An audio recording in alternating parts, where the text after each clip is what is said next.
March 17th, 2025, St. Clair Shores City Council meeting to order. Abby, please call the roll. Mayor Walby, Here. Councilmember Karen, Here. Councilmember Frederick, Present. Councilmember Rusi, Here. and Councilmember Vitale, Here. Councilmember Burgess, and Councilmember Rubello, who asked to be excused. Move to excuse both council members. Yep, support. Moved by Mr. Frederick, supported by Ms. Rusi to excuse Councilman Rubello and Councilwoman Burgess. All in favor? Aye. All opposed. Please rise for the pledge. I pledge allegiance to the flag of the United States of America and to the republic for which it stands, one nation, under God, indivisible, with liberty and justice for all. So we have an exciting proclamation right off the get-go here. So if you would bring Mrs. Toko up there right in the center, it'd be great. Come on up, everybody. Right up here in the center. Good evening. How are you? Good. Turn her around. Let's turn her around face, everybody. I don't know if you want to take the pictures. Get right in the center over here if whoever wants to come up. How are you this evening? Good. Good. These are my great-grandchildren. Oh, great-grandchildren. Okay. And what are their names? I'm Logan, and that's Chloe. Chloe and Logan. Okay. Are we going to stay up here and you're going to stay next to your great-grandmother here and take a picture? Hold on. Let's get her straight. This kind of bothers me. There you go. Awesome.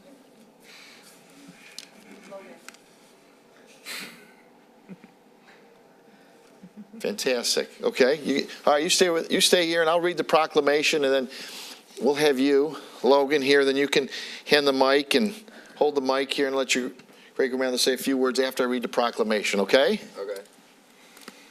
Glasses.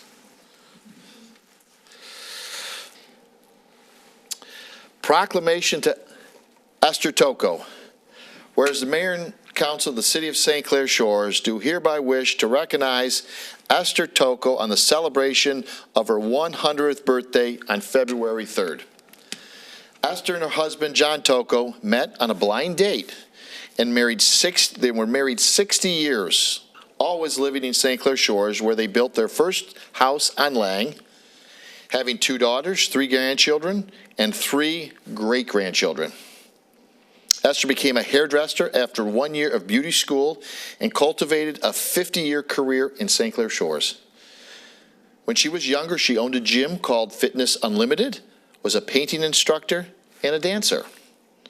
She did volunteer work as an important part of Esther's life, sewing face masks during COVID, as well as lap robes and baby blankets with her lady group at St. Paul Lutheran's Church, where she served in many capacities, including the Board of Trustees and the choir. Now, therefore, be resolved that the mayor and council of the city of St. Clair Shores, on behalf of all our residents, wish 100th birthday to Esther Toko and offer her sincere best wishes for continued good health and happiness. Congratulations. Thank you. Hand that to you. You hold that.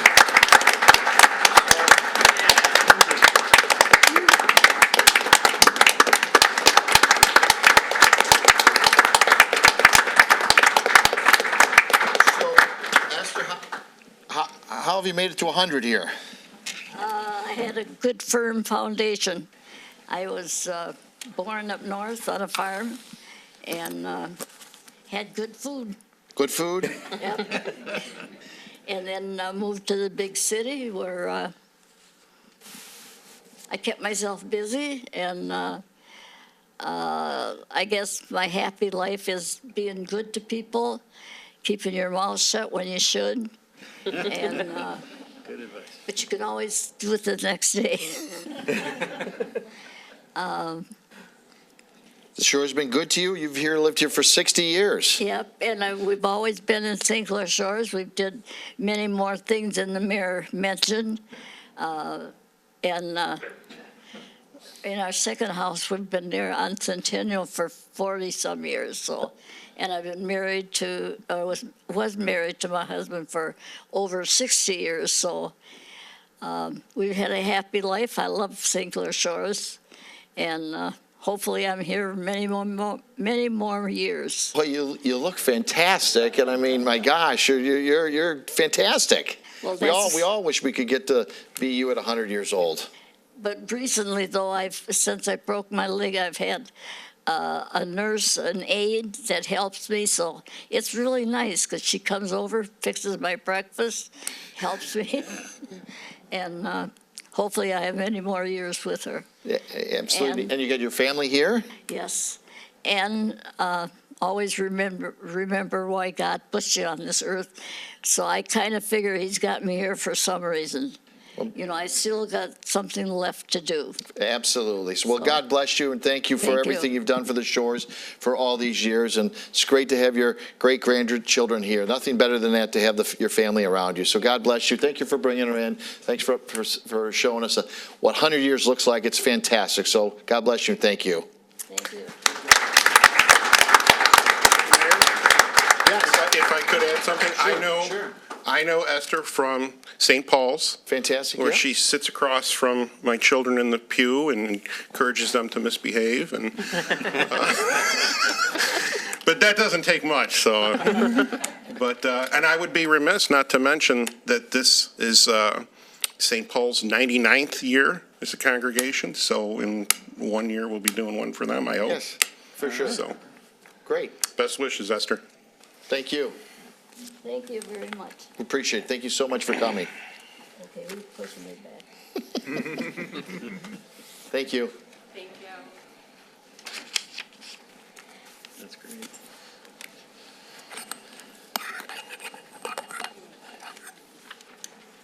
We're going to let them, I think they were going to clear out or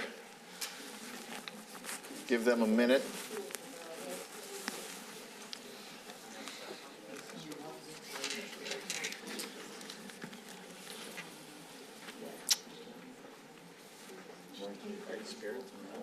No, for sure. We all could be so lucky. I know, right? She's another regular meeting watcher. I'm sure. Thank you. My mom. So every time you coming over to turn the TV on. Oh, she's probably excited.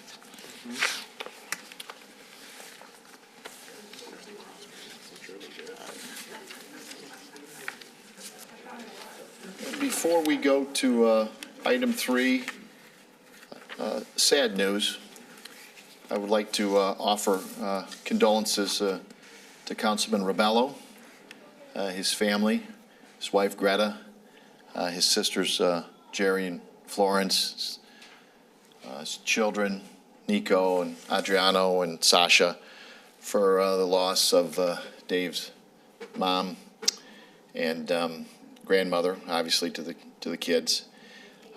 She passed last week. She was 93 years old. The funeral will be at St. Isaac's tomorrow at 10:30. She'll lie in state at 10 a.m. Again at St. Isaac's. They had lived, Fran and Joe lived on Trombley. That's where they raised their family. They went to, the children went to Lakeview. And I think many times you've heard Councilman Bell talk about the enjoyment that he had on Trombley, and he had a lot of great memories, great times. Talking to him during this time, it was the good times that he remembered with Fran and Joe.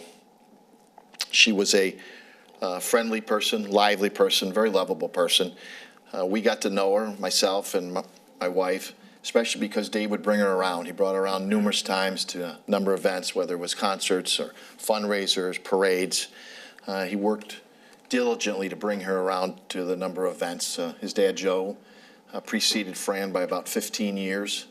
And Dave was sitting here now. I would tell him this, that he did his job that his dad would want him to do, that Joe would want him to do, take care of his mother, and that's what Dave did. And I told him that after she passed, that he'd be looking down and knew that Dave did everything for her, and that's really important. And so I know he took solace in that. So keep Dave and his family in your prayers. It's tough times when when your parents go, as we all know, even though she was 93 and she lived a very, very good life. She was strong all the way to the end, but it's always tough at the end. So deepest sympathy to his family, and again, keep them and the Rubellos in your prayers.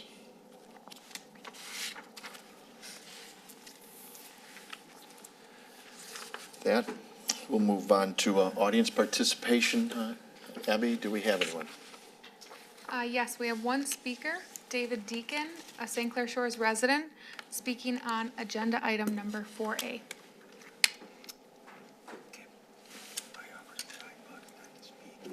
Good evening, Mayor and Council. Thank you very much. Yes, sir. I really had a problem with trying to understand, and maybe I've got it all wrong. I buy a park, a recreation sticker for my license plate. I can't tell you if I've ever been in a state park, but I do it for one reason. And the main reason is so that that entity, which is managed by the DNR, have additional money in order to keep the parks operating and functioning. And so when I saw this item on the agenda that you're going to request a grant using that kind of money for bathrooms at the arena, that's a big leap for me. I don't understand it. Maybe somebody can explain to me how you can tap into DNR money for a city project. Well, we've tapped into it at least 3 times, as I recall. We got a skate park, and we've tapped into it at Kite Monroe regarding lights, and we've tapped into it over at Bryce Park. So we have the master plan, and we're able to tap into it. If we don't tap into it, other people will tap into it, and they'll take the money. So we've been aggressive since 2015, trying to get these grants, and we've succeeded at least in the last 10 years with 3 of them. And this one is, I think, year 3 we are in trying to get this one. So we'll hopefully this body will keep moving forward to try to get it. But the money goes out, and so we might as well be receiver of it. So that's the. Well, I understand that, but Okay. does that money not go to the DNR to administer? Or does it go into the state? I can't give you all of it, but the money comes in, we're applying for money that comes back out, where there's a split between the state of Michigan, and I think some of these actually go all the way back to Washington through the Park Service, but, so. Well, is it a national park service or the state park? I think the lights one, did it not go to all the way to the federal government? So it's a federal pass. Grab your light. The DNR grant is a federal pass-through for some of their grants. They do have multiple. They have land and water acquisition. They also have the one that we're going through, which is the recreation passport, which you're talking about. This is a smaller grant than some of the land and water, but a lot of their funds are also pass-through matching from the federal government. A portion of, and the DNR, how they're funded and how they're handled, it isn't our. I don't know the exact ins and out on how the DNR is handled, but a portion of the money does go back to communities to be able to improve their park programs. And as we'll talk here in a minute with our Parks and Recreation Director, this is an ADA accessible bathrooms. Our bathrooms at the ice arena are original to the building, and they do have some ADA restrictions. You don't have to tell me how bad they are. I've been in them. All right, Mr. Deacon, well, thank you. We appreciate it. I thank you for the information. Sure. I can't say I understand it yet, but that's all right. All right, thank you. There's no one else? That was the only one? Thank you. Item 4 is 2025 Recreation Passport Grant Application. 4A is the public hearing for the 2025 Recreation Passport Grant, but we'll let Mr. Spinizzola be brief over here, and then we'll open up the public hearing for anyone who would like to speak regarding the Recreation Passport Grant. Yeah, so good evening, everybody. As you just heard, we're going to be applying for, with your blessing, Recreation Passport Grant to renovate and the restrooms at the Gardens Arena, inside Civic Ice Arena. In addition to that, there'll be a universal access bathroom added to that plan this year, which is different from what we've done in years prior. So. And the reason? We're trying to We get can, more yeah, points. the reason to add those is we can gain more points by adding a universal access bathroom to these plans. That was not part of the plans in the prior 2 years. Right, and we've fallen short just a little bit, and we're hoping this will push the number up. Doesn't mean we're going to get it for sure, but we're trying to gain more points because it's based on a point system. Correct. So, yeah, I spoke to our grant coordinator last month, and we went through the complete scoring rubric and went over areas we could potentially gain those points, and this was the one thing that stood out to her that we could add and potentially gain points on. Okay, with that, let me open a public hearing, and then we'll come back for 4B, and we can, more details and questions. So with that, I will open the public hearing for the 2025 Recreation Passport Grant. Anyone would like to speak regarding that on this public hearing? Anyone? Before I close the public hearing? Seeing no one, we'll close the public hearing, and we'll go to 4B, adoption of the resolution of authorization for a local match for the 2025 Recreation Passport Grant. Mr. Spinizzola, Parks and Rec Director. So, obviously, as we just discussed, I'm here tonight to ask you to adopt a resolution for the city's portion, which would be $50,000, the match to the 2025 Recreation Passport Grant. The total amount requested from the passport grant would be $150,000, making the total project $200,000. The grant, as we just discussed, would be to add a universal restroom to the ice arena, as well as a renovation to the gardens restrooms. The reason we chose the gardens is right now we have the electronic door, so it allows handicapped individuals to be able to get through those doors now, whereas the Wells Arena has still the man doors, which we'll have to look at updating at some point in the near future. The location of the universal bathroom, we're down to 2 different spots. One would either be in the lobby where our current skate rental is, and we would put the universal restroom there with a little small storage room, relocate the skate rental, or we would expand upon the gardens restrooms as they are now, bringing that footprint out a little bit. And I do think Matt's got some pictures I threw in there, so you guys can see those different. So that would be kind of the area. Sorry, I'm not a artist or an engineer or any of that, so I did the best I could. But basically, we'd be taking that footprint, bringing it outwards. So there's a side profile. That would renovate both the men's and women's restroom and add a universal access restroom. Sure. We would be updating all the sinks. We'd have touchless faucets, soap dispensers. We would make sure that there's accessible sinks, stalls. I have a rundown here to go over with that. Right now, the current doors that just to get into the bathroom, I don't believe are ADA accessible, so you can see there. So that's the current skate rental room. One of the ideas is to potentially take the skate rental out of there, split the room in 2, make one of those a universal access bathroom, allowing storage there. This one potentially work because we do have plumbing right behind there from the Wells Arena restrooms. And that's the schematic there for that. So for us, what we're basically going to do is going to get 2 budgets given back to us by the engineer. And once we get those back, we'll make some decisions based on that and where we think it should go.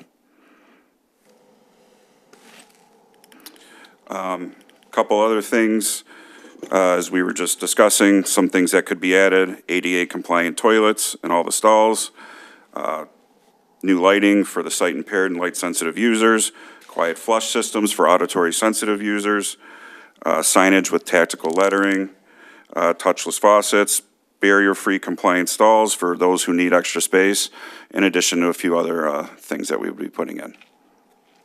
So, if there's any questions? Questions? Ms. Rusi? Thank you. Sure.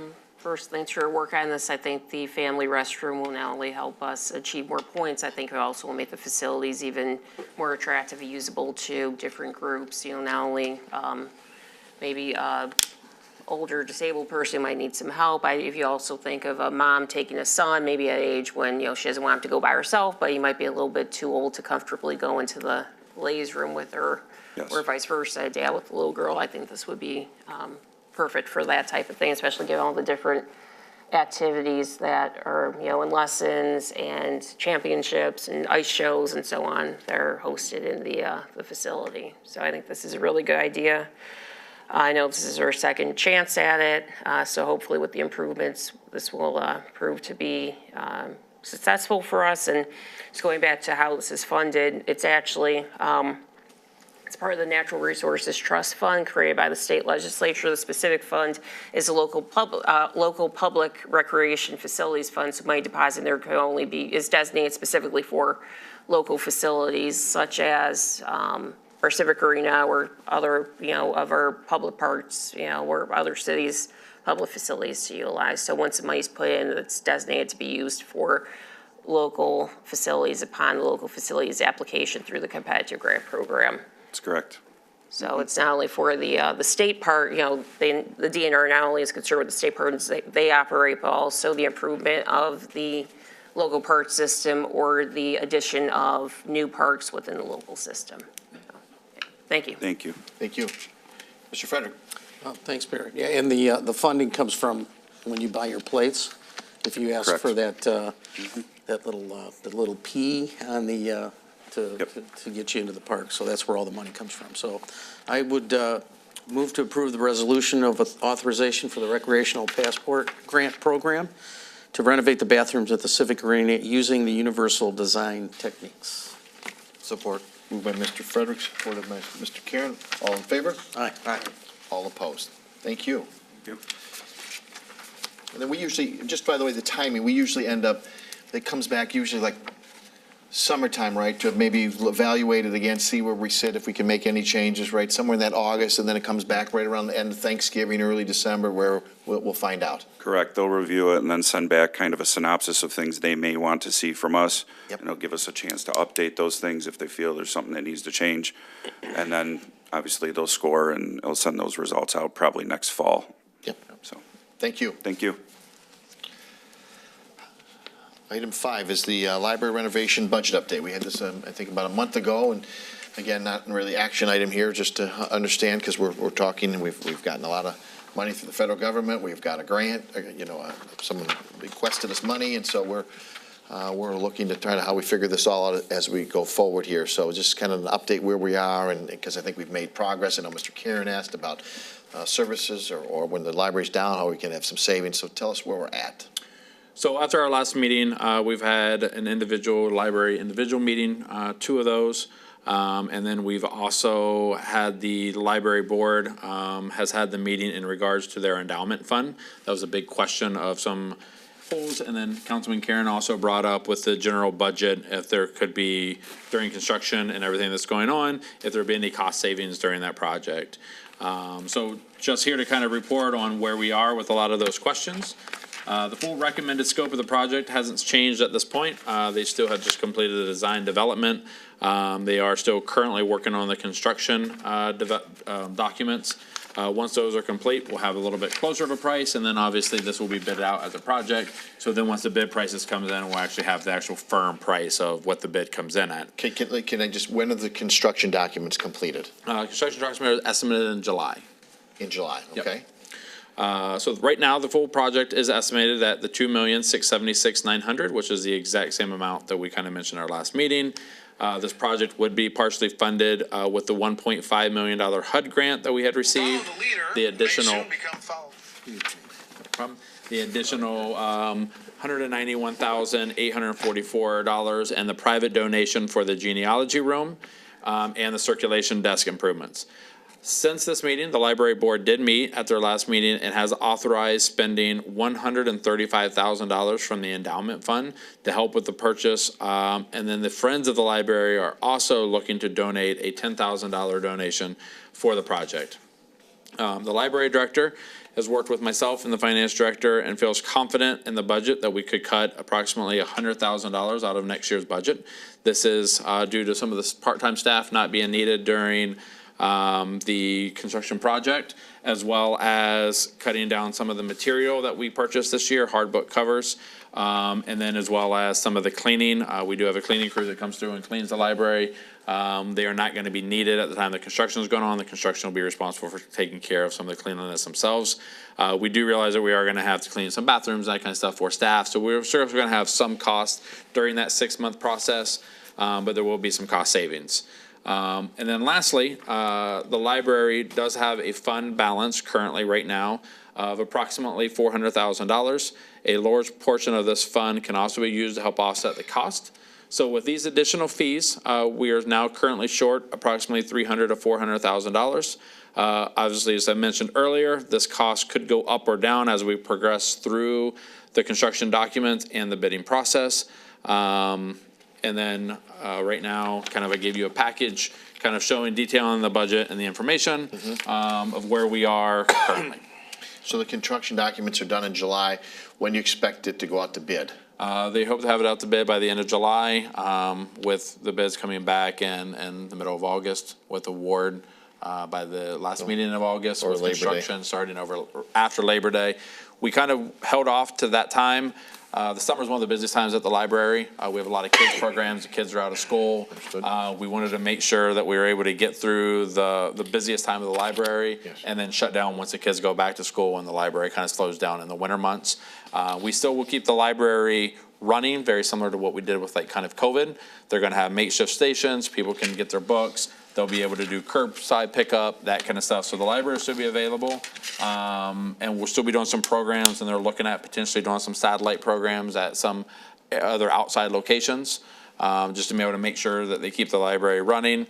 But as of right now, the library would be down right after Labor Day. Okay, good. I mean, I think significant update and information since the last month that we were here. Ms. Rusi. Yep, and I guess well, first I want to thank everybody for their support of this program. It's an old building, just like the buildings we've been dealing with, and this one is actually utilized a lot by the public. You know, the spaces we're touching, absent a small little youth room office, are utilized, for most of the year, 6 days a week, Monday through evening, by residents, young and old. And the areas we're touching are the ones directly utilized by residents. So I think this is, really important to do. It's a valuable resource. You listen to Ron when he does his announcements, just the scope and diversity of the programming that goes on in this building. It's not just a place to house books. It actually, is a community hub. So it's important to do. 2 points. One, we also have do you know, Dustin, where we are in the paver program, so we can get those? I was reading the library board minutes. I think there was even an active complaint from a resident about those pavers from earlier this year, and we all know they're in awful shape. About instituting a paver program, type program like we do with the bricks of the golf course. So Stephanie is working. She is actually getting very close to being able to do a presentation in front of council. But I do want to specify that brick program. Yeah, that's as you separate. mentioned, I know. I'm just. We have, as I think many council members up here, we have this, I call them the Caesar pillars that are kind of out front, that are kind of hollowed out and has that location. And then we have the bricks that need to be replaced. This project would be to almost revitalize that entire front entrance as part of this project. So while we're shut down, being able to do a little bit of the construction on the outside and do a golf or the brick program, just like our golf did for the renovation of the front tee, raise enough money through the bricks and the landscaping in the front to be able to pay for the new front entrance. Like a wash. Yeah. Yeah, and I think it would be good, good to do this in conjunction with this, given where we are moving the youth room to the front of the library. I'm looking at the front coming from the parking lot because that's the entrance 95% of people, I think, utilize. So coming off of that, the library room for the youth will be over that way. So I think getting the pavers fits, not only would fits, I think, a issue that currently may pose some safety risks. I think it will also help roll out the new look of the library. Also, I would like to further help close the gap. I'm thinking maybe if me and Ron could sit down with Steffi and Henry or Rob or both about maybe, you can look at the amount of money Henry brings in for people to, sponsor ice sculptures that melt after a couple of days. maybe there's people who'd be willing to sponsor some, not just the bricks, but also maybe some of the bigger furniture type elements in the various areas we're touching. So maybe if Henry could help us develop some flyers or, handouts, packaging like he has for his park events, I think that would help communicate to potential sponsors, not only the bricks, but maybe something else related to this to help bring down some of those furniture costs or, some of the other furnishing type costs that we're looking at. Okay.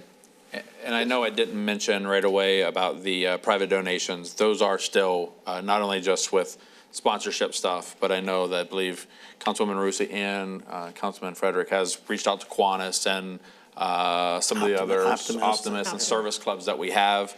And some of them have kind of given like, hey, yes, we're going to donate. We just don't have those firm figures yet. But we do have a lot of service clubs that are great in this community that have been very, very gracious to the city to program. That's why I think if we get the, like a paper package, we could give that, submit that to businesses, submit that to service organizations, instead of us just telling about the program, maybe having some pictures of it, things along that line to help sell the message about what we're looking at, what the vision is, and the benefits maybe of sponsoring something, just like he has for some of the park events that he gets all the sponsorships for. Yep.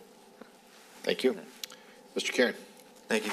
Yeah, just a quick heads up, in terms of redoing the front, that front flower bed there, beautification maintains that, and that's actually, we call it the Joe Crutel bed, because he was a former library board member, and we actually moved a lot of those hospices from his house when he passed away to that bed, so that's been maintained by beautification, so any landscaping plan around there, we need to coordinate with Lil on beautification on what, because she really was the driving force to create that bed there.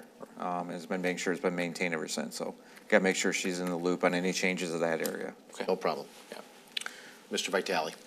Yeah, I was actually returning some books to the library this weekend and noticed the signage, and knowing that those rooms will not serve that function after this is complete. Do we have any exteriors on what the back of the library or the front of the library might look like? Because I know the signage is going to have to change. I guess like the pictures of what the interior renovation is going to look like? Or No, you think- the exterior. Oh, no. That's going to have to change. Those signs will be inaccurate. No, we don't have that yet. No. Okay. But when we do, we'll get them out. Is this proposal, does that take out the Stonehenge at the front? That would be the goal, is really, I wouldn't say a much, like a lot of like landscaping improvements, but more taking out the stone hedge, like pillars, Yeah. that, and then redoing the brick facade, that, or the brick kind of like a walkway. Okay. And redoing that entrance. They have those, they had those matching hollow fiberglass columns are also on the front. Right. Of So it's the not other touching section. those, it's just Okay. touching the entrance itself. Two at a time will be good enough, so. Right. I know they're not loved. Mr. Frederick.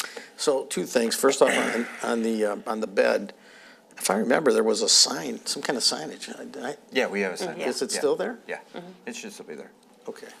Maybe it's buried or it was under snow. It's I like just haven't these seen Might be it. behind the boxwoods. These hostas came from his beautiful garden or something. I love hostas, so I always Yeah, notice that. yeah.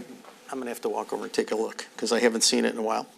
And then secondly, and the library's done this before, I mean, if you go to the meeting room and you sit in the very first chair that you can come to in there, that's Rosemary's chair, and it's got a little emblem on it, so I'm sure that we would be looking to do some of those kind of things. And I know that Stephanie had talked about possibly putting some kind of a plaque when you come in, that, kind of like what we've done over at the ice arena, you know, Yes. creating a wall of fame, so to speak, but it's really a donation wall of fame. Sure. So, Okay. yeah, we're pretty excited about that. And I can tell you, we've spent a lot of time on this, and I think we've got it right to where we've got everything tweaked, and we can't wait to see the bid documents. So, thanks, everybody, for your help. Thank you. There's no action here, but I appreciate the update. I mean, it's real progress in the last month, so it's good, and I think there's more progress coming, so we appreciate that. Thank you. 6A will come back at the April 21st meeting. So we'll go to 6B, request to approve the purchase of the Police Explorer. Good evening. Sergeant, how are you? I'm doing well. How are you guys? Good Very good. evening, Mayor and Council. I am here tonight requesting the approval to purchase one Ford Explorer Police Interceptor from Warno Ford in the amount of $46,275, which is state bid and ideal pricing. Funding for this purchase is largely going to be coming from insurance funds, with the remaining from motor pool funds. Unfortunately, back in January, we lost two scout cars in two separate accidents. They were both SUVs. And this purchase is going to be replacing our motor carrier unit, which was one of those two units. Motor carrier carries specialty equipment, scales, which requires a larger SUV vehicle. And if this purchase is approved, it's due to be delivered tomorrow and sent for immediate buildup with ABS. Fast. Wow. Great. That, any questions? Mr. Vitale? Just more of a comment. I think we're nearing the end of, just like with the Chargers, we're nearing the end of the run for this version of the Ford Interceptor. Have you had any conversations on that? No, they're not necessarily coming to the end of the Ford Interceptor. They're expanding. They're going to be coming out with a Expedition next year, which we're looking forward to seeing what that offers. But they've made some changes with the newer Ford Explorers that are going to be coming in as well, with Well, some that's more- updated equipment. That's more what I talk, not that the nameplate's coming to an end, but that the compatibility for our racks and equipment and everything like that might change. So it might be prudent if we can kind of snatch some deals like you did on the Chargers, so that we can get more life out of that secondary kind of build-up equipment. Yes. That's a huge cost. The, Almost as much as the vehicle. The biggest thing that we run into is with the overhead lights, and those have changed, and this unit that's being switched out is old enough where that light bar wouldn't have even been an option to reuse. So the roof's changed enough that the equipment's obsolete. Okay. Ms. Rusi? Thank you. Well, the one question I had was, what does immediate delivery mean? To hear it's tomorrow, we could take possession for the build-up. Good job finding this one. Thank you. That's quicker than quick. So just one quick point on the last page, the purchase request form for the bottom, checking box if applicable, besides other council approved. We also should probably put the other entity bid as my deal, because we are utilizing other entity bid pricing for this purchase. Yes, I'll make sure that's added when I send it over tomorrow. Great, thank you. Thank you. Yes, Mr. Frederick? So I would move to approve the purchase of one Ford Explorer PI in the amount of $46,275 from Ford. Support. Moved by Mr. Frederick, supported by Mr. Karen. All in favor? Aye. Aye. All opposed. 5-0. Thank you. Thank you, have a good night. Have a good evening. God bless you. Bless you. 6C, request to approve bid and blanket purchase order for golf course and park fertilizer and chemical purchases of Golf Course Superintendent, Mr. Jeffrey Facette. Thank you, Mayor and Council. Good evening. Here today, we're asking for approval for blanket purchase orders for the chemicals and fertilizers for the Golf Course and Parks Department. Original bid was published February 4th, 2025 in the Sentinel, and it was posted at BidNet also. The bid opening was February 18th, 2025. We received 3 bids this year: Harrell's Cinetech, who is formerly Great Lakes Turf, and Site One. I'm requesting a blanket PO for Harrell's for $15,000 for the Parks Department, Harrell's for the golf course for $35,000, and $25,000 for Cinetech.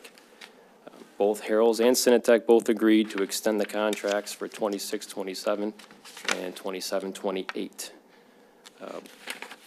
The Cinetech contract extension is asking 1.5% for 26-27 and 1.5% for 27-28. Harrell's a little bit higher. We're up to 4% for 26-27 and up to 8% for 27-28. A lot of the chemicals we buy from Harrell's, I would call it their agency products, which means the prices on them are locked, no matter who we buy them from. If we buy them from Harrell's, we buy them from Cinetech, I would call them a top tier of fungicides, insecticides, and all that. So that would mainly only come into play when we're buying like our granular fertilizers that we use for the parks, obviously, and whatever else in the golf course. So that's probably about a third of the cost from those POs goes towards the granular fertilizers.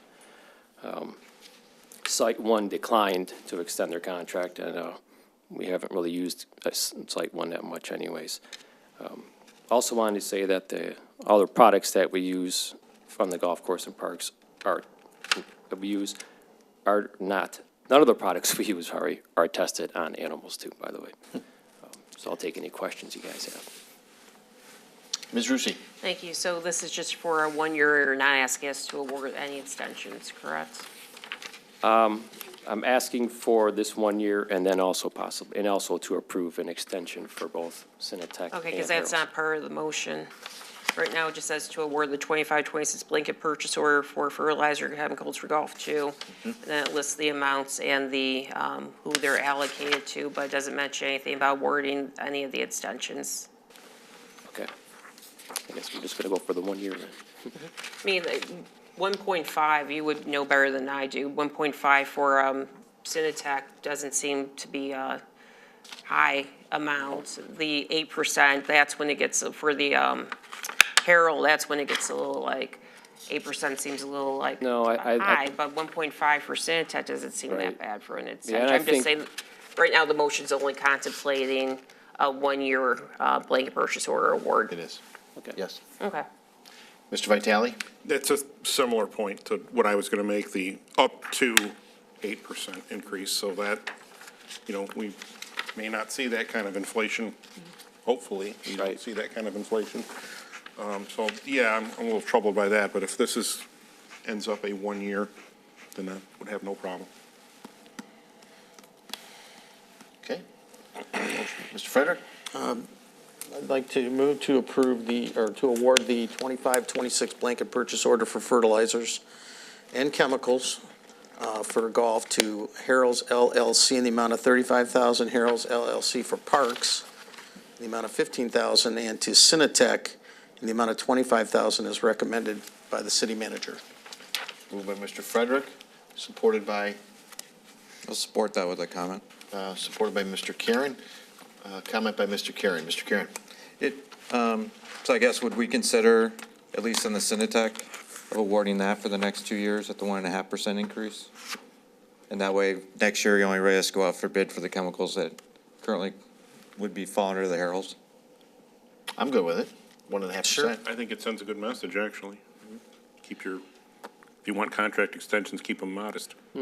So I would add that to the motion. So Mr. Frederick, the maker of the motion, would increase for those. For that 1%. Cinetech at Only. 1.5. And for the Mr. second Karen, year. obviously, you would support Agree that. with that, yes. Anything else? All in favor with that change? Aye. All right. All opposed? 5-0, so you get a portion of it. Mr. Facette, thank you very much. Thank you. Appreciate it. Thank you. Let's get that golf course open here so we can get going here. Periodically right now. We are open, just I know, not it's been tough. good days and bad. Yes, sir. Thank Thank you.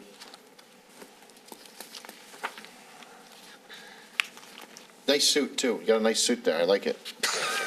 There's no green on it at all. There's no green. At least Rob has green. True, he did have a green tie, so. Completely inappropriate for today. I agree.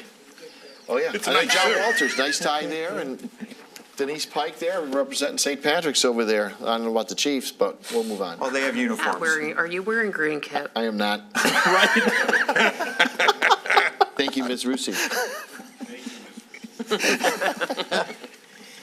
Green side. Consent agenda. Move to approve. Support. Moved by Mr. Kieran, supported by Mr. Frederick. All in favor? Aye. All opposed. Item 8 is the updates and follow-ups from prior council meetings. Mr. Lent. Mr. Rushi requested the RFP and the bid documents for items 6A and 6B. The items are attached and they were in their packet. And I do apologize, all the attachments were quite large, so that's why we threw them all onto the zip drive to make them easier accessible. Mr. Karen asked about the progress of the 5-year cycle review for the sanitary sewer lines.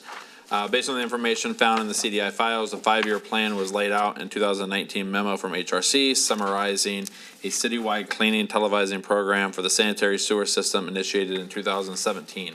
In 2021, the city transitioned from HRC to another engineering firm. In wrapping up the HRC projects, it was noted that a section of the city had not been included in the scope because the cost exceeded available funding for the awarded projects. After the transition, starting in July of '22, the city has consistently implemented a CCTV program of the sanitary lines. Currently, the cycle has evolved to a 7-year cycle due to the volume and footage of each district and the time necessary to review. The DPW director has requested a map showing the current, future, and completed locations for the CCTV work from the engineering. The map is forthcoming. Mr. Vitale requested that council be notified about the impact of upcoming road reconstructions on the tree canopy. The attached document is a list of the tree removals on Greater Mac. Please note that any trees that will be removed are going to be replaced with new trees. Mr. Vitale mentioned that the section of Martyr Road from North to 9 Mile is in poor condition and suggested it be considered for patching during the 9 to 10 mile construction project. While it would still need to be bid out, adding it to the list could be beneficial while work is already done nearby. CDI and city engineer will take this information into consideration and will discuss it more as the further planning and design move forward with the Jefferson reconstruction project. Council requested the bid documents for item 7D, foundation work at the Zelensky Green Farmhouse. The request for bid was distributed to council via email and is also attached into this packet. Mr. Karen noted that there are 3 changes under building repairs for the police and fire department. He asked why these charges are not listed under the ARPA Fund 285 Capital or the building project instead of being categorized under police and fire. City manager will work with the new finance director to organize the budget regarding ARPA, and we'll set a meeting up just to figure out how we want to move forward as well, because our new budget is coming up. Yeah. So everything is in there correctly. Yeah, and just to kind of clarify, you've agreed those charges did need to get reclassified, right? That is correct, And I think yes. there are some additional ones from this week that Councilwoman Rusi pointed out Yep. that need to be correctly classified. That is correct. The meeting you want to set up is for going into next year of what type of parts of the project fall into the different budget categories. Correct. And so that way, going into next year, they're getting charged correctly. Yes. Okay. Yep. Mr. Karen mentioned Macomb County and the road curve at 9 Mile and Greater Mac. Said we should go to the county in a different, said we should go at the county in a different way, pointing out that they should show us different intersections that does not have that intersection like 13 and Harper does. CDI and the PD have requested a meeting to discuss the intersection with Macomb County Department of Roads and the Director of Traffic and Operations. If I may. Yes. Whenever that does get set up, maybe to let myself and Councilman Rebello know, so that potentially we can attend so we can really understand what the county concerns are or why they consider that different than the other roads. Mr. Karen reported that the concrete surface between the boardwalk and the pier section at Blossom Heath Pier is flaking. CDI has contacted a representative from Cornhuffle to meet the on-site to review the concrete issues. We also had reached out to the engineers who actually, or the contractor who actually did the work, but we want to start with the actual engineer that was out there and start that process that way too. So they are aware though with the concrete. Mr. Karen asked for an update on the communications department strategy. The communication plan is currently under review, and we also put the draft, attached that in for the council for review. So we appreciate any council's review on that draft, and it'll go back to the communications board once the draft has been marked up. Mr. Karen asked for a policy regarding the secretary positions for boards and commissions and certifications on which boards are handled by staff versus volunteers. The policy regarding minute takers is discussed on page 15 of the boards and commissions and committees handbook. Attached is also a spreadsheet of who is taking minutes for the city boards. And then I am working also with the clerk's department and on my office on trying to create a policy on who is taking the minutes and trying to clean that up a little bit as well, so we have some more consistency and continuity of why some boards get a minute taker, some don't, and what that policy and procedure would look like, and that would come before council once that is completed. Mr. Karen mentioned the minutes for the September 3rd city council meeting needed to be uploaded on the city website. Those minutes have been uploaded on the website. Mr. Vitale requested a status update on the permits for the Shores Theater, including which permits are open, expired, and if any ongoing communications. The building permit has expired, but the trade permits do not expire for another couple of months. Additionally, there is an open code enforcement action, and the permits and open code enforcement actions are attached. I did ask about if we could set a meeting up with the owner and get him to prioritize the exterior of that building, getting the windows, doors trimmed out. What happens on the inside of it is not as much a concern, but just it's an eyesore. Okay, yes, sir. And then finally, Mr. Vitale asked for a follow-up on the outcome of the court case regarding the home demolition on 11 Mile. The property owner presented a signed purchase agreement for the house at 20905 11 Mile Road. Attached is the email from the attorney, the purchase agreement, and the consent to enter. Are they, new purchaser, aware of all the things they're going to have to do to bring that house up to code? They are. The purchaser is purchasing the property with the requirements that currently exist on the property being transferred to them. So there will have to be a decision. We will be talking to Denise on what city administration's desire is with respect to that property. At that point, we will have some options with respect to whether we go the rehab route or demolition route. That's actually what I was going to ask, is that our current condition is tear down. Yes, it is. Okay. Yes. Thank you. Yeah, I was going to say, in the follow-up too, I know CDI has worked on reaching out because if this is a game to try to extend the situation, Yeah, we that could want very well. we want the purchaser to be able to back out sooner so we can get the ball rolling again if we need to. So we have reached out on behalf of the city as well. Okay. Thank you. Item 9 is comments by individual council members. Ms. Rusi. Thank you. Just two quick announcements tonight. Before the meeting, Carl from the Cool City Committee was here, and he was looking for Linda to announce this, but Linda's not here, so he asked me to announce it. The Cool City Committee meets in the Gear Conference Room at City Hall the last Tuesday of the month at 6:30.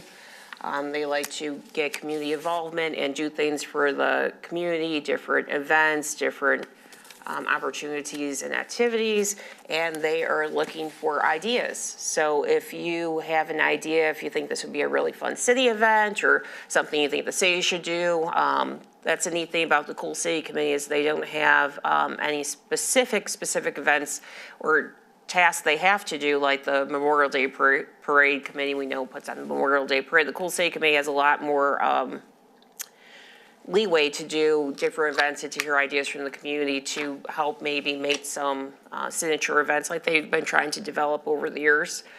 So if you have any ideas, come join a meeting. The meetings are open to the public, like all our meetings. Last Tuesday of the month, 6:30, Gear Conference Room at City Hall. Come bring your ideas. And they also have a Facebook page. So if you can't make a meeting, get in touch with one of the members or check out their Facebook page. And they want to hear from the community about what types of activities or events you would like to see brought to the community from the Cool City Committee. And secondly, the Lakeview Community Theater Guild this weekend had their musical SpongeBob, the SpongeBob musical, over at Lakeview High. The guild is open to not only just Lakeview students, but people with the Lakeview connection. And it was awesome. I went with my little nephew who was 4.5, and he sat through it pretty good. He enjoyed it. His favorite part was the pirate. He says afterwards, everyone's standing and clapping. He's like, that was awesome.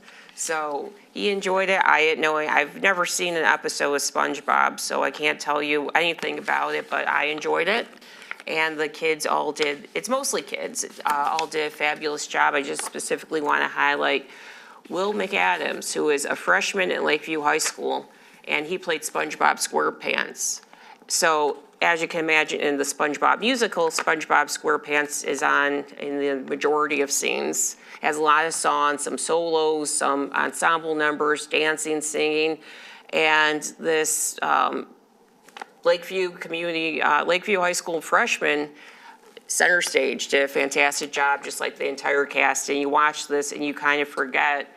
I mean, it's such a well put on performance and behind the scenes. It's just so well, you forget that this is just kids doing this for fun, and a lot of supportive adults in the community helping them out. But I could not imagine doing anything like this now, let alone when I was a freshman in high school. And we even had 8th graders, there was elementary kids. I mean, everyone just did fantastic. So congratulations to the Lakeview Community Theater Guild for SpongeBob, and I look forward to seeing what they do next.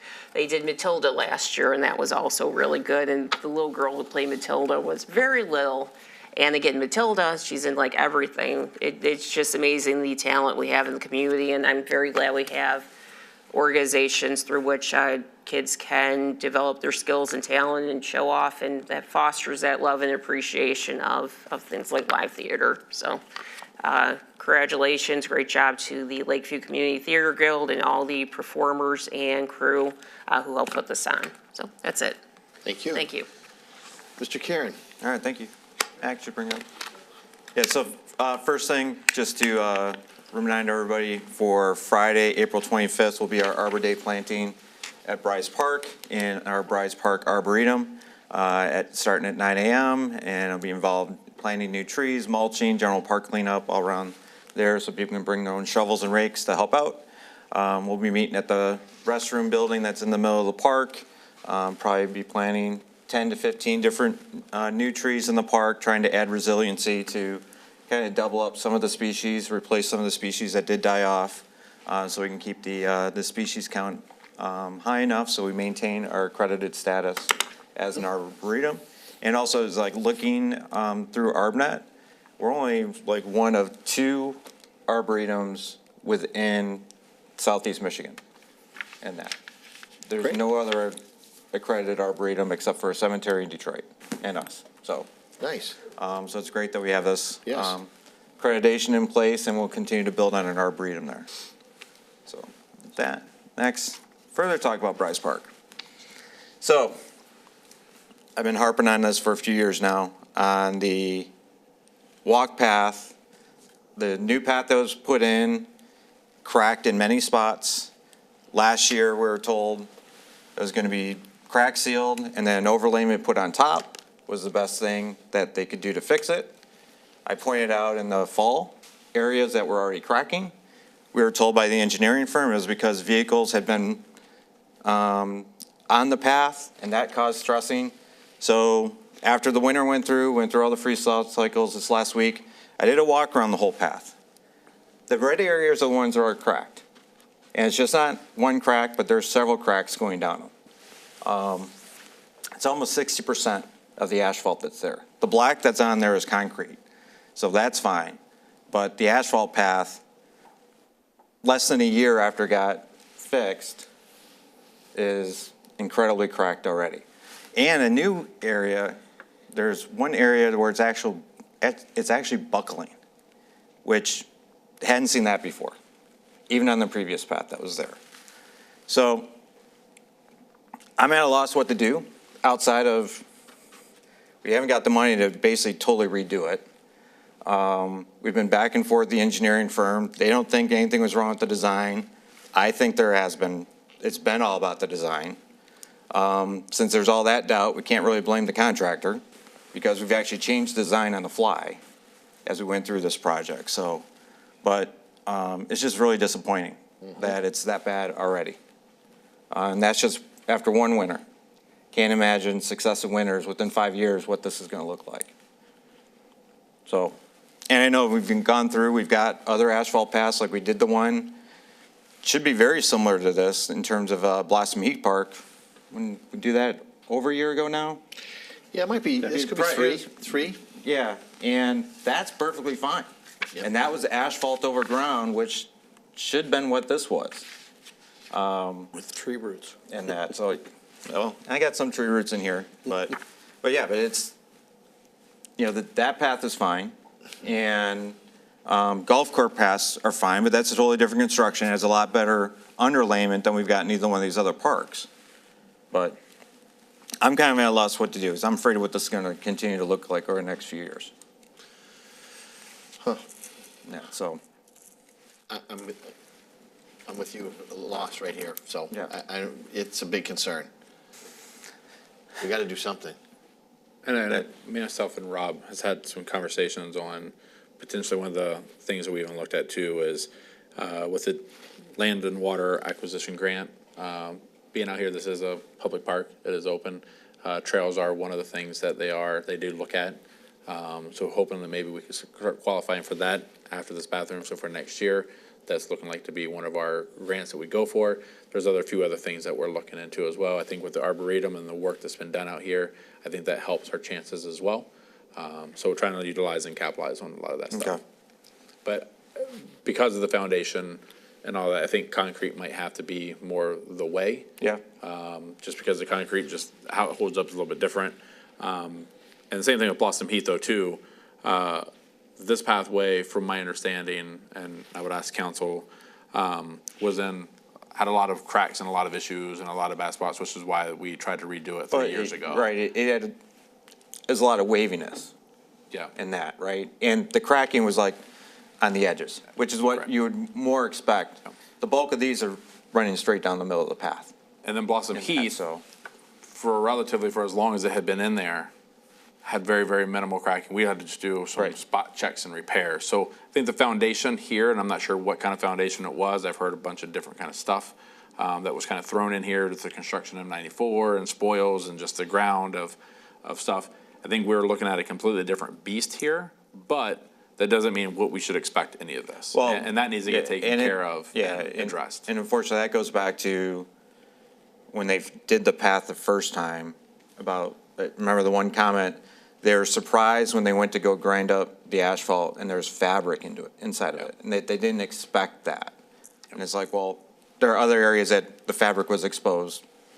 But when they saw that, it was like, well, the fabric's actually providing that compressive stress to hold it together, to prevent cracking. That wasn't gonna stop the waviness, which was what was happening over time.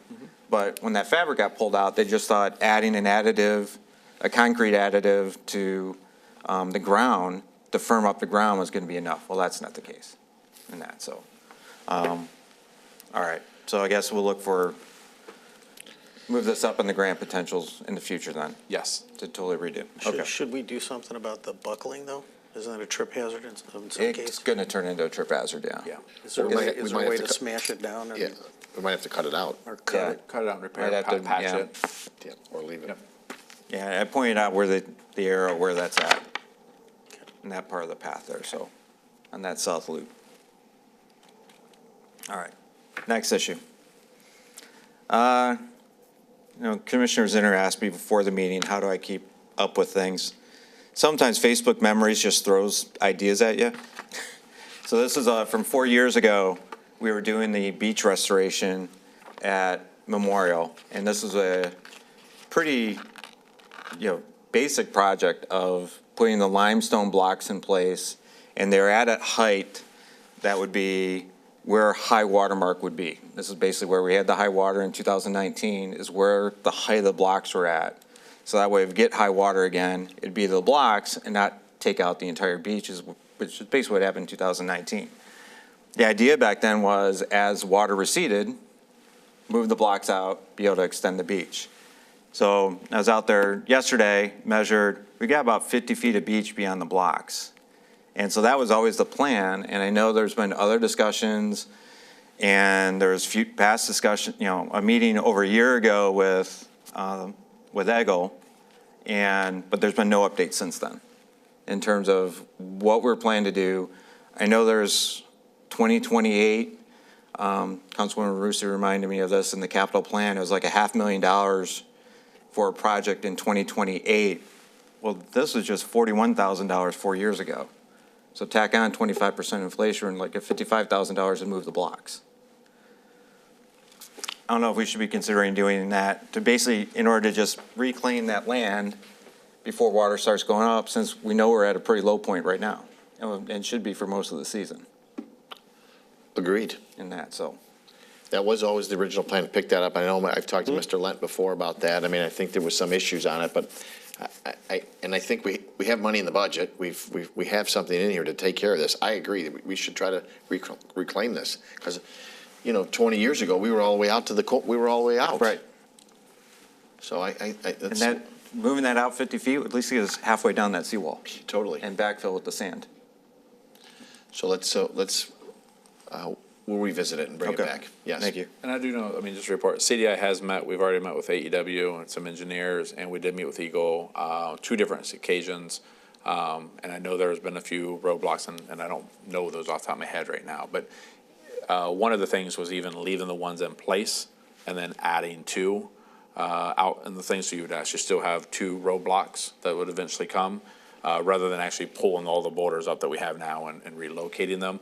But I can't remember exactly what kind of hiccups we ran into, but I know there was some with Eagle, and they were trying to figure out a way to kind of help assist as Okay. well with the future Well, because that was projects. one of the things when we did this, and this is through ECT that did this project 4 years ago. The reason we came up with this is that we didn't need state approval. It was, if the land was exposed, we could do it. Right. And that was the idea of moving the blocks, is that, hey, once Mother Nature gives us the land back, we'll reclaim it at the right height, backfill the sand, so that way the next high water mark doesn't take out the whole beach again. And that's all. Okay, thank you. Thank you, Matt. And then, probably last thing on repairs.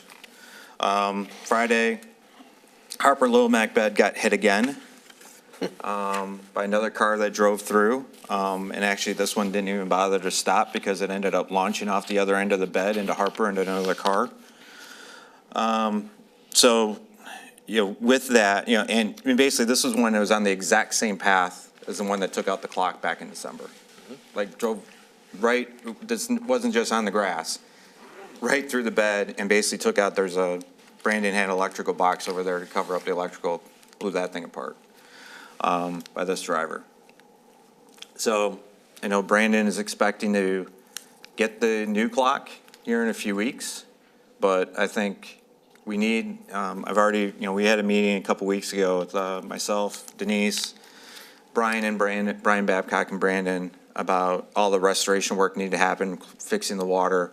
One of the things we talked about was a cable guide rail system to go in along that curve there. I think we got to prioritize getting that in as fast as possible before we do any work. I've seen other vehicles go through that area. This is the first time I've seen 2 of them not only go through the bed, but the exact same way.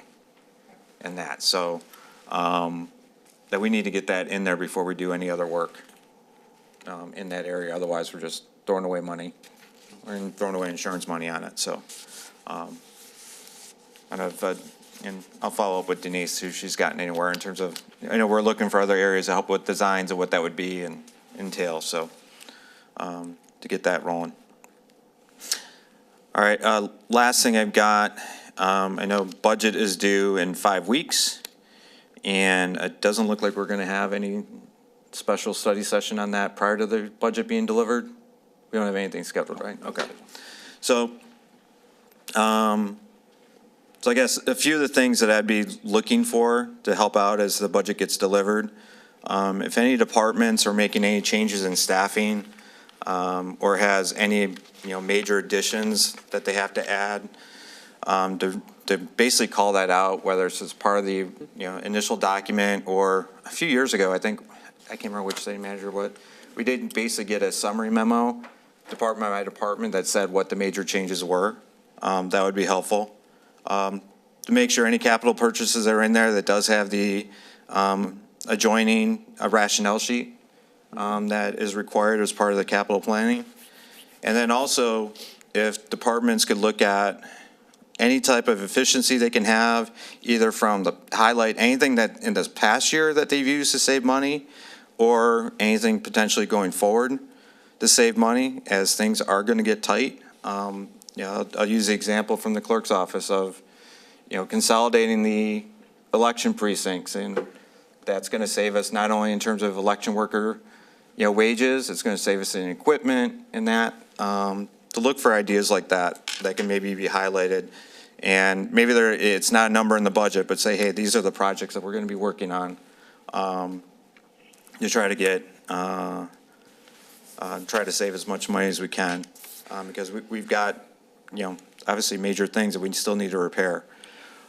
And last thing, I know we talked about, I think Dustin, you and I talked about this last year, about a target for the water and sewer rates. I know those are currently being done by AEW, that those rate calculations being brought in-house and being done by the finance department. Yep. Actually, rather than getting a PDF of its spreadsheets, to actually Yep. have the spreadsheet ourselves. And that, so that way, if they have to get adjusted based on different expenses, we can just do that without having to go back and have someone else recalculate it. So myself and John have already talked about that. John at the City of Roseville did take that away from AEW and does it now all internal. So we'll be looking after this year. We're actually meeting with them Wednesday, and then bringing that internal next year. All right, thank Yep. you. Thank you, Mr. Frederick. Thanks, Mayor. So relative to the blocks at Memorial Beach there, I would certainly be in favor of putting a second set of blocks in, without a doubt. And I think I've mentioned that before, thought that that was the right way to go.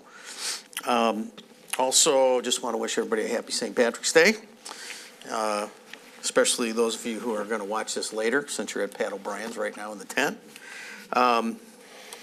Also, big congratulations to Will McAdams. I don't know if you guys know this, but Will is the son of Paul and Jenny McAdams. A lot of us know Paul from around the town. And again, congratulations to him and the entire SpongeBob troupe. Just wanted to say, to Dave, your mom has always been so proud of you. And to the mayor's point about bringing her around, I sat with her at a table maybe last year, maybe the year before, when we were at the Optimist doing some Christmas party stuff and then filling baskets and that kind of thing. And she could not stop talking about Dave. Finally, I said, hey, look, we know Dave. We know how hard he works. We're proud of him, too. And so, Dave, your entire family, extremely proud of you, and we're proud of you, too, for everything you did for your mom all the way through. So our condolences, and we'll see you tomorrow. Congrats to Johnny Black's Lake House. It's finally open. Some of us had an opportunity to go over there, and what a great menu. So if you're on the Nautical Mile and you can make it through the barricades, Johnny Black's Lake House. And again, among the great restaurants around town that have fish right now, check them out, spend your money locally. Also, the Bruce Post, St. Isaac's, and St. Margaret's are still doing their fish fries. So let's try and support them. And I know Mark Yori and Assumption, no, St. Oh, Margaret. I'm sorry. Saint, Our Lady. Our Lady of Hope is not doing it this year. my mistake. And I can tell you that it's balanced out a little bit. I went to the first night at St. Isaac's, and it was crazy busy, probably because everybody who was going to Our Lady of Hope said, oh, my God, they don't have it this year. We got to go somewhere. What's the closest? St. Isaac's, let's go there. I'm happy to report that that has balanced out a bit. The waits aren't 2.5 hours. If you get there, it's about an hour. It's just an hour. Which is standard. It was like an Standard. hour and a half I got there. Was it? Yeah. Okay. It was worth it. Yeah, Definitely worth exactly. it. Well, and Bruce Post has a great one, and then also Mark Iori, I know they do some stuff over at Assumption relative to the fish fries as well. So, and I'm going to end with a very short library announcements, seeing as how Mr. Dustin and myself met with Stephanie regarding the announcements. So, no, it was a different meeting, so. All right, so teen volunteers are needed at the Process Art program on Monday, March 24th, from 1:30 to 3:30 p.m. Teams must be between 11 and 18 years of age. Registration began today and is available online through the library's website or by phone at 586-771-9020 or through email at scsyouth@libcoop.net. Teens bring a unique world to life by creating a stunning rice map. The Rice Map program will be held on April 1st, no fooling, at 6:30 p.m. This program is for teens in grades 6 through 12. Registration begins March 20th and is available, again, online through the website, by phone, or by email. Is your child interested in science, technology, engineering, art, and math? Join us for a story and STEAM-related hands-on projects at STEAM Stories on Saturday, April 5th from 2:30 to 3:30 p.m. This program is for children ages 6 to 10 and their adult. Registration begins March 27th and is available online through the library's website, in person, or via phone at 771-9020, or again, through email at scsyouth@libcoop.net. Space is very limited, so register now. And again, happy St. Patty's Day. Oh, wait, one more thing. Yes, sir.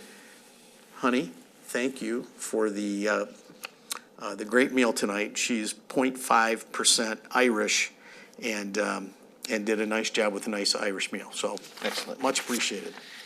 And just a quick comment regarding the beach too. I think, leaving that additional wall there, I think we have to evaluate that, right? Because if the goal is to try to maybe use that area, right? I don't know if you can use a Frisbee there or volleyball. In the old days, we did have volleyball, and it's not that long ago. There was clearly volleyball in there, and that would take up the area. So I think we got to evaluate all of that. So, the park is packed during the summer on weekends, right? And so I think we'd like to see people use that. So we just got to look at all that, because that would actually hinder that whole area if we do use that. So we leave it, better said. I think, from my perspective, when we saw how the sidewalk all the way up by the bathrooms was being undermined by Yes. the high water, Yes.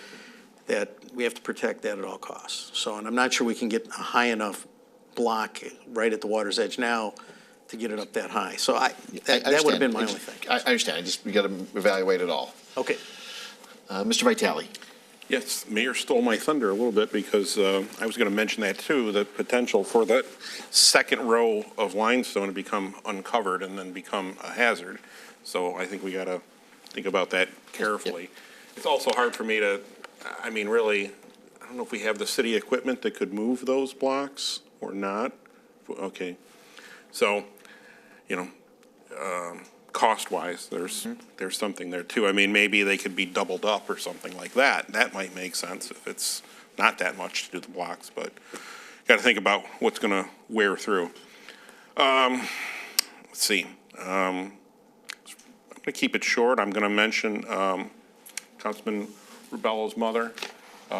Yes, she came to a lot of city events, and we all got to know her, and very sorry to hear of her passing.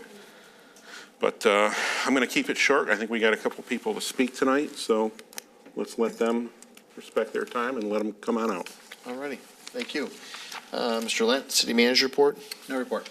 Okay, so we do have item 11 is audience participation, a 5-minute time limit. Views, opinions expressed under audience participation are those of the individual citizen only, do not necessarily represent the views and opinions of the mayor, city council, administration of City of St. Clair Shores. Anyone who would like to speak? Mr. Deacon? Yes, sir. Come on. All right. Mr. Deacon first. Mr. Hakem, you can second. We'll just need you to sign in, and then, of course, we need your name and the city you reside in. So we'll start with Mr. Deacon and Mr. Hakem second, and then Mr. Walters can show you where you have to sign in over there after you speak, Mr. Deacon. My name is David Deacon, and I'm a resident of St. Clair Shores. Thank you. And thankfully, we finally got some recycle pickup in Susan Court. 3 weeks in a row, they've missed it. I don't know, they don't have an excuse. Anyway, I do have a couple of recommendations to save a few dollars. Yes, We're not talking thousands, we're talking nickels and dimes, but they make dollars when you add them all up. The first one is, how about we go back to a black and white, black ink on white paper for a water bill? I don't need a piece of artwork coming, 7-color piece of water bill. Doesn't make sense. And don't try and tell me it doesn't cost money, because it does. Second one is, Grosse Pointe Woods closed permanently their slide. They had to have 4 people there, 4 employees, in order to have the slide open. And they had so many accidents that they closed it. My recommendation is, for this summer at least, close the pool over there. That'll save a few dollars, just in personnel. It's hard enough to get lifeguards, but try and get them.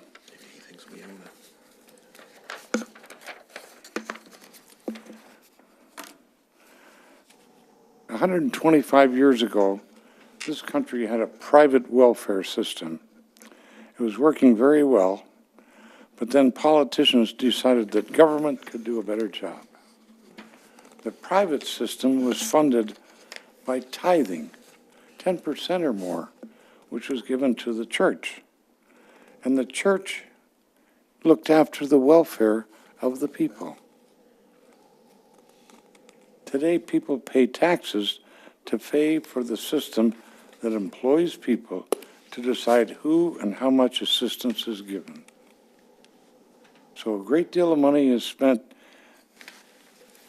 to administer a program that was previously a free system. In 2024, the city of St. Clair Shores had an income of $46 million from property taxes. Without the approval of property owners, 5% more than the previous year was received, just through increase in appraisal of your residents. So that 5% is $2,300,000. It was spent on things that council and government determined was best for the people. So my question is, why would council not tithe 10% or $230,000 to help needy, low-income residents use a swimming pool for free? Now, I've got an alternative. People say, don't criticize unless you've got a suggestion. So my suggestion is, if a family illustrates that their taxable income is less than $40,000 a year, let's give them a free pass. I would like to make my comments a record of the meeting if I have the council's approval. You want to hand them out? Sure. Yes. Yes, sir. Are you done, Mr. Deacon? Yes, I am. All right, thank you. Mr. Hakem, wait on, let's wait, Mr. Hakem, let Mr. Deacon pass this out, and then you can come on and get up there, and then Mr. Deacon, if you don't mind signing in afterwards. Thank you. Yes, sir. He would say it, doesn't he? I don't know. I don't know about that.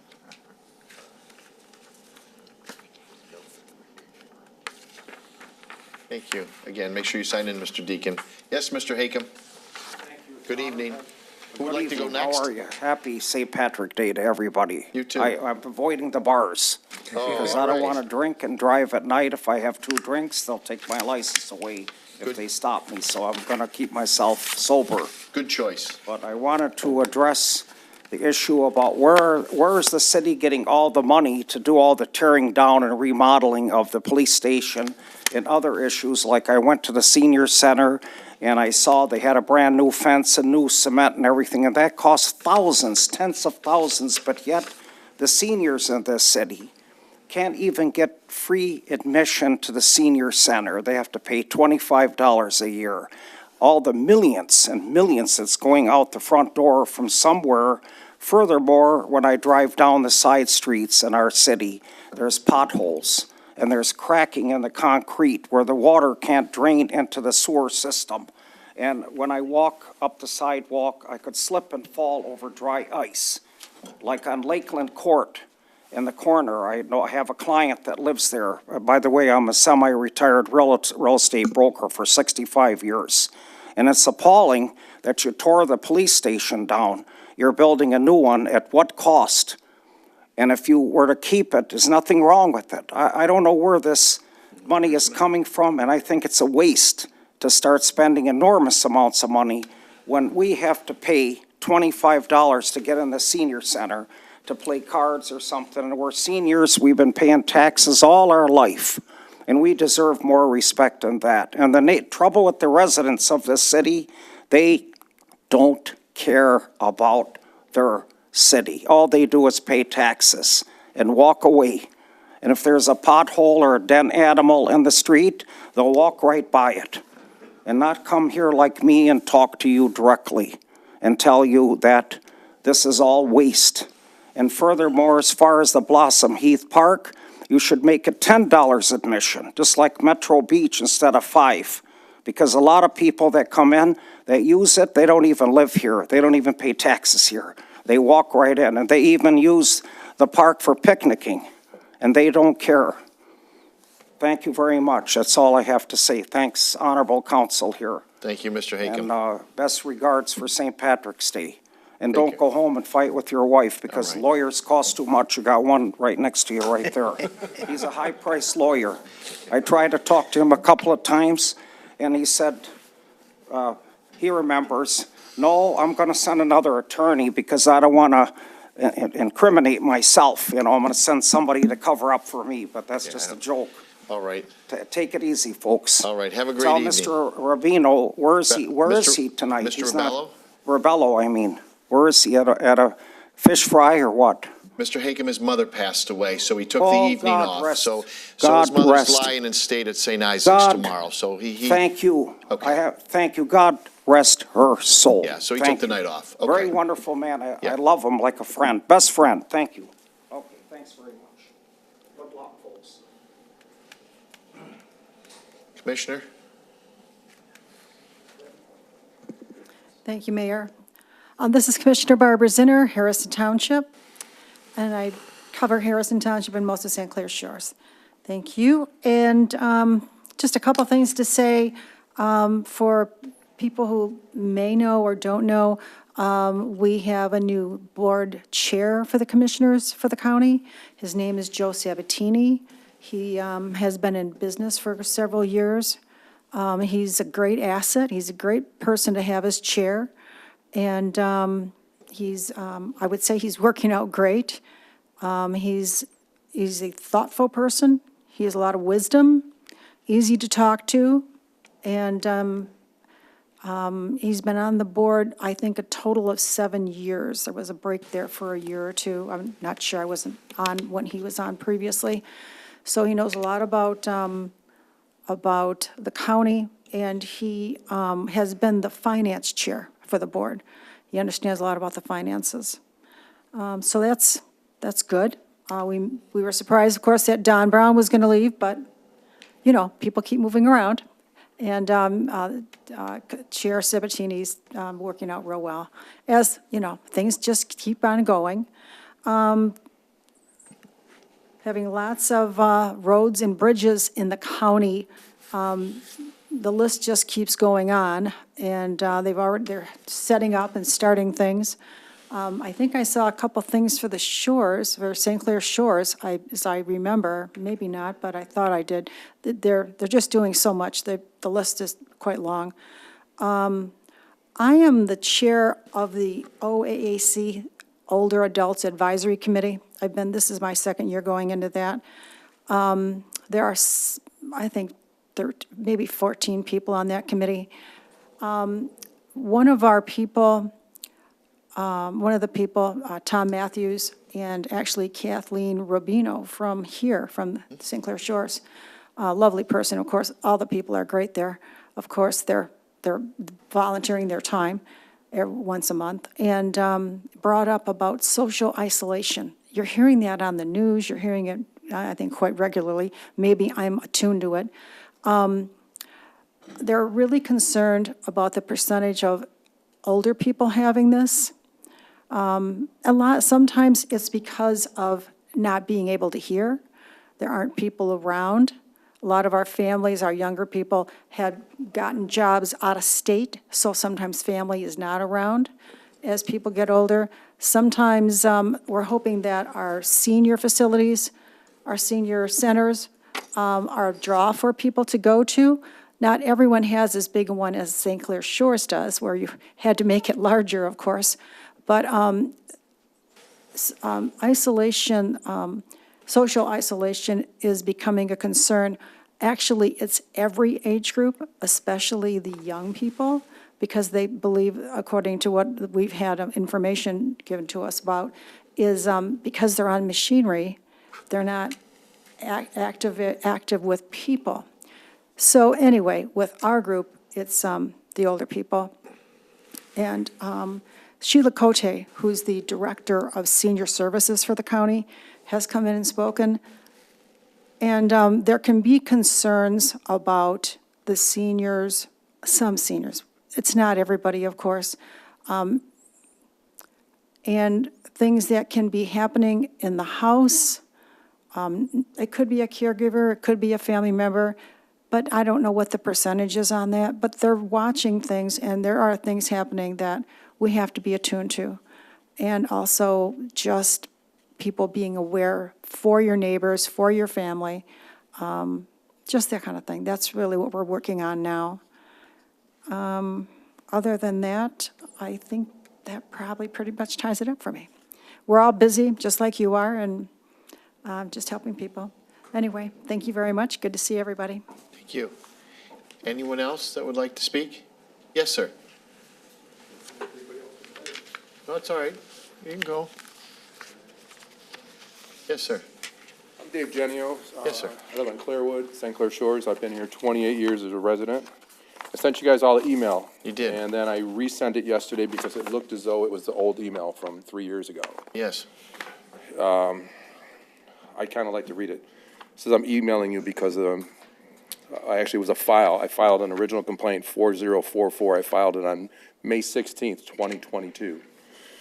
I'm emailing all of you because the issue has not been resolved. I have spoken to so many people, my head is spinning. It looks as though the buck was passed from person to person. It says exactly 26 people, but there's more than 26 people involved that I've spoken to, and this issue isn't resolved. I've been told that the grade of the neighbor's property has to be the same height as a property line with all adjoining neighbors and continue the same grade for 6 feet into their property. The last email we all received was on January 26, 2024 from Erie O'Brien's office. I quote, "I wanted to wait until the 40th opened before responding to this email. I have now secured the correct info on the matter. The 40th District Court case was in court last week on January 10th. The defendant was there and arraigned and was reached that he would cooperate with other code enforcement officers, allowing him onto the property, etc. Our code enforcement officer met with a homeowner at the property on Friday, January 12th. He was cooperative. He agreed there was a problem with, and he would reduce the height of his fence. His fence was like 6'10", here and there. He also would reduce the grade of his property, which was 8 to 12 inches above all the adjoining neighbors. But he would also have to wait until spring, and then apparently he owns a landscaping company. End of quote. But I failed to copy the other part of the email that was also attached to that. And it says, quote, "My office has," this is also from Erie, "my office has also filed a MCCC," which I don't know what that stands for, "action against him as he was for some time not being cooperative, even though the 40th judge has issued an arrest warrant against him for his previous failure to appear. We will not dismiss the MCCC action until the matter is resolved. We will be seeking cost. Our code enforcement officer, Glenn Sexton, will be following up the case." Glenn doesn't return his calls either. I noticed Frank is the owner of the house. I noticed Frank put his house up for sale. I called Norma. Norma Foster told me that he couldn't sell his house until the case was closed, the yard was fixed. She said he was waiting on equipment to lower the grade of his yard. I agreed. That was about a year ago or so. That did not happen. Why? I don't know why, but somebody here in the city didn't take care of it properly. Around the end of July, I saw Frank, the homeowner, installing a drain pipe. So I called the city to find out Mike Freckleton was in charge of this project. I called Mike, told him I expected the grade of the yard to be reduced back to the original height. I asked him if he read the email thread, which I sent all of you at the beginning of this. And he said, yes, he did, but we're installing a French drain. Frank Vento started the work the end of July, and it was redone a second time in September. I watched the install. I did not see any levels, lasers, transit, nothing to check the pitch of the drain. The drain is above all 3 adjoining neighbors. The French drain is only on 2 sides, which doesn't make sense. It should be on all 3. A couple of weeks later, I called Mike Freckleton to let him know that one of the catch basins was above the ground about 2 inches. Mike said he inspected the job and the drain was not sticking up. I sent all of you pictures and I sent you videos. The pictures were in December before the frost, and you can see they were sticking up. There's water. There's a video. I said, well, come out and look for yourself. He said he would come out and look when we got some rain and make sure it works. I said, okay. So I've called Mike 3 times, 10:14, 11:13, and 12:30. No return calls. I'm getting blown off again. I'm starting to get a little upset, I'm sorry. But this is 3 years now. Now I'm getting more water in my backyard because the drain field's working backwards. So I called Norma Foster. She said the complaint was closed. Frank Vento sold his house. He moved out. There's new residents there. You can't expect the new residents to pay for this. You know, it's a welcome to the new residents that just moved in the neighborhood. The guy's a well-respected man. Somebody's got to pay for this. Somebody's got to fix it. Either that or you're going to fix my yard. It's going to cost a lot of money. My garage is 4 inches below the property line, and his garage is 12. Thank you. Okay, let me, afterwards, let me get your number, and I want you to meet with the city attorney again, so let's see if we Well, can. if you do, I'd like a meeting with Freckleton and Okay. a couple other people here too. Let me get your number, and yes, sir. Anyone else? If we go back to, we'll go back to mayor's comments. I just want a thank you to Parks and Rec, the Hockey Association. They had Patty in the Park on Saturday over at that Blossom Heath. Great success. Seemed like it was really the, maybe people getting out, opening spring there, and there were people a little stir crazy from the winter time. And again, it was crowded. It was packed. Parks and Rec did an excellent job. The Hockey Association had a lot of support there. So appreciate that and appreciate how good the park looks. Even, I know we fixed it up a number of years ago, but I think every time we have an event there or whatever, I get compliments of how well it looks and someone telling me how truthfully, and it did look, how bad it looked a couple of years ago. And it's always that. And I think I say that to this member to say what a good job we have done. It has definitely improved that park, and people in the community do recognize it. So it is a job well done over there and being maintained now, Parks and Rec. So excellent work.